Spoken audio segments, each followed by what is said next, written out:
Agama Wahabi bukan Islam. Assalamualaikum warahmatullahi wabarakatuh. Dalam tayangan ini saya kembali menyampaikan komentar atas adanya militan Wahabi yang dicetak di Universitas Madinah milik Bani Saud. Wahabi Zionis 100% bukan Islam. Mereka ujung tombak misi Illuminati Zionis. Ketahuilah kaum Wahabi itu Zionis, asli Yahudi dan itulah tangan besi Yahudi asli. Mereka ahli kitab bagi Islam Nabi Muhammad Shallallahu Alaihi Salam, seperti Yahudi ahli kitab kepada Nabi Musa dan seperti Nasrani, ahli kitab kepada Nabi Isa Alaihi Salam. Mengapa kita katakan Wahabi itu tangan besi Yahudi? Itu karena mereka adalah garda Yahudi atas umat Islam.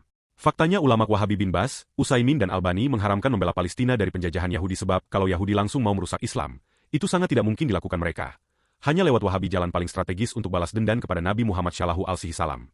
Saudaraku, kalau mau ditulis kesesatan Wahabi lewat Facebook dan muncul di berbagai media, tidak akan cukup karena 100% menyelisihi Islam Nabi Muhammad Shallallahu Alaihi Salam baik secara syariat Islamnya apalagi akidahnya. Nauzubillah min zalik. Ketahuilah saudaraku. Hikmah datang Wahabi di masyarakat Muslim adalah sebagai alat ujian bagi umat Islam untuk semakin dalam berpegang teguh kepada agama Islam dan meningkatkan ilmu keislaman kita. Selain itu pula banyak keuntungannya secara sosial dari sisi financial trading misalnya. Perputaran roda ekonomi dalam bentuk pendapatan di masyarakat luas, para pengusaha PT, atau CV percetakan buku, YouTubers, Facebook, social media blogger, Twitter, Instagram dan lain sebagainya. Maka tak terhitung jumlah manfaatnya bagi manusia dan tentunya yang pandai menyikapinya ini semua dengan firman Allah Subhanahu wa Ta'ala. Fabi ayyi ala irobikum tukazziban. Artinya nikmat Tuhanmu yang mana lagi yang hendak engkau dustakan. Seperti Allah ciptakan iblis, untuk menguji hambanya, agar semakin teguh keimanannya dan ketakwaan hamba-hambanya. Begitulah hukum Allah yang diberlakukannya di muka bumi ini. Dan ketahuilah, hukum fisika berbicara bahwa ion negatif ditambahkan dengan ion positif, maka akan hidup atau menyala dapat menerangi kegelapan dan dapat dimanfaatkan energinya untuk kehidupan yang sangat luar biasa sepanjang aktivitas kehidupan siang dan malam tanpa henti. Dan kita harus memanfaatkan nyala lampunya itu untuk kehidupan di dunia dan akhirat. Maka ikutilah para ulama pewaris Nabi dan Umarok agar selamat dari misi Yahudi melalui Wahabi. Artinya kita wajib memposisikan sikap ambil hikmahnya tanpa bersifat murjiah, atau masak bodoh kepada keberadaan mereka di tengah-tengah kehidupan kita. Keberadaan mereka seperti Allah ciptakan iblis itu sendiri, adalah sangat bermanfaat bagi manusia yang berakal, beriman dan bertakwa, karena semua itu ornamental agar hukum Allah berlaku di antara manusia di muka bumi ini. Untuk itu pula ada hadis qudsi menyatakan Allah berfirman jika tidak ada satupun umat manusia yang tidak berbuat dosa maka niscaya aku musnahkan semua manusia. Lalu aku ciptakan yang baru yang banyak melakukan dosa lalu mereka minta ampun padaku. Sungguh aku maha pengampun. Kata Allah.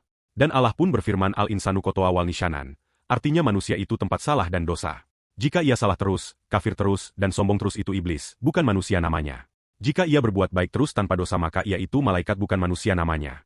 Manusia itu tempat salah dan dosa kecuali Nabi Muhammad Shallallahu Alaihi Wasallam yang berdifat, aradul basyariah, artinya berperangai setengah manusia, setengah malaikat atau akhlak antara manusia dan malaikat. Beliau suci dan maksum karenanya beliau tersuci, serta paling mulia dari seluruh nabi dan rasul. Oleh karena itu beliau yang memiliki makom syafaat tertinggi di sisi Allah Subhanahu wa Ta'ala. Itu sebabnya tidak ada manusia beriman yang tidak masuk neraka namun disesuaikan dengan kadar dosanya. Karena manusia itu tempat salah dan dosa. Para nabi pun akan masuk wilayah neraka walaupun sekedar mengunjungi untuk melihat langsung kondisi betapa dahsyatnya siksaan dari Allah di neraka itu, dan supaya tahu betapa nikmatnya surga yang akan ditempati. Pahamilah atau ambillah natijah, itibarnya seperti kopi, pahit dan manis. Diseduh dengan air panas lalu dapat dinikmati. Jangan makan bubuk kopinya saja karena terlalu pahit dan jangan makan gulanya saja karena terlalu manis. Untuk itulah Allah berfirman, Fabiyayi ala irobikum tukaziban. Untuk menjelaskan pada kita bahwa tidak ada yang sia-sia segala sesuatu yang diciptakannya. Untuk itu ada dua pilihan unsur. Mau mengambil unsur ion negatif atau ion positifnya. Sekarang mau tetap jadi ion negatif selamanya artinya tiap mau bertobat maka konsekuensinya neraka tempat kembalinya. Atau cuman mau ambil ion positifnya saja, tanpa mau mengambil cahaya yang dihasilkan dari perpaduan ion positif dan negatifnya. Jika demikian maka ia termasuk menzolimi diri, dan jadi merugilah ia seperti orang mendapat rezeki halal tapi tidak berbuat baik seperti bersedekah untuk akhiratnya yang kekal maka ia pun ikut rugi dan celaka di dunia, dan celaka pula di akhiratnya. Karena rezekinya yang halal itu disia-siakan tidak dimanfaatkan secara syariat Islam.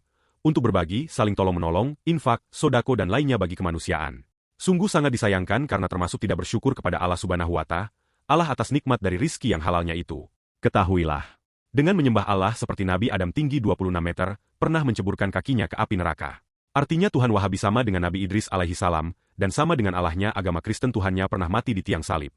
Mana mungkin Wahabi itu dapat dikatakan beragama Islam sementara Tuhan mereka, seperti Yesus yang pernah mati di tiang salib. Ketahuilah Tuhan umat Wahabi itu seperti manusia, seperti Nabi Adam, dan Tuhan Wahabi sangat lucu. Karena Tuhannya hanya punya kaki satu sementara tangannya ada dua dan itu tangan kanan semua, memakai baju hijau berambut keriting. Pernah kakinya binasa oleh api neraka. Tidak usah didengarin fatwanya kembali kepada Al-Quran dan hadis. Itu dusta. Faktanya mereka menggiring umat Islam agar mengingkari Allah dan kitabnya seperti yang kita imani. Melarang kita bersayidina kepada Nabi Muhammad Shallallahu Alaihi Salam. melarang kita melaksanakan perayaan Isra wal Mikraj, melarang kita merayakan Maulid Nabi, melarang kita yasinan dan tahlilan, melarang kita berhadiah sodakoh dan pahala kepada yang sudah meninggal. Membuat majelis zikir sesepi-sepinya karena itu tidak disukai Dajjal. Rasulullah Shallallahu Alaihi Wasallam bersabda, Dajjal tidak akan keluar jika masih ada yang berzikir ismu zat yakni menyebut Allah, Allah. Mereka merampas akidah dan syariat Islam Nabi Muhammad Shallallahu Alaihi Wasallam untuk menjadi umat Muhammad bin Abdul Wahab, nabinya Bani Saud. Yang berkata barang siapa menolak fatwa Wahabi maka halal hartanya dan halal jiwanya. Inilah kitab teroris itu. Waspadalah. Maka, cukup taulah kita bahwa golongan ini tidak akan diterima kebaikannya untuk ke surga karena sangat nyata musyriknya. Sangat nyata jahiliyah mereka kecuali sadar dan bertobat sebelum ajal tiba dari akidah mujasimah itu. Setiap yang berakidah mujasimah maka ia bukan Islam. Semoga bermanfaat. Keberadaan mereka di Indonesia ini seperti kaum Ba'alawi dan fakta ini, representatif pada diri DN, Aidit PKI. Mereka mengharamkan demokrasi Pancasila. Semoga bermanfaat. Allahumma sholli ala Sayyidina Muhammad wa ala alihi wa ashabihi ajmain.